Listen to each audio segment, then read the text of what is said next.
Ayan. Nag-alternate blinking siya, guys.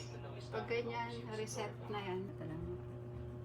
Auto selection lang, okay na yan. Pero pwede kayong pumili ng ports dyan kung alam nyo naman yung port ng printer. Basta isa lang, yung printer na nakakabit sa laptop nyo. Yung printer lang na i-reset natin. Auto selection nyo lang. Particular adjustment mode. Tapos waste ink pad counter. Okay. Check natin. Ito. Ayan, makita nyo 100% na. Max. So, itik nyo lang to and then initialize. Okay. Turn off daw yung PC. Turn off natin.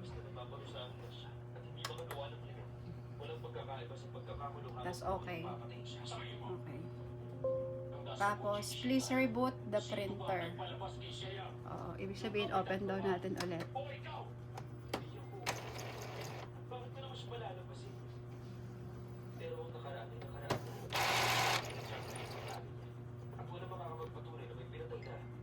Yan, magic. Wala na yung red. Balik tayo dito sa ano natin. Okay nyo lang yan. Then, finish. Taran! Ganun lang siya kasimple.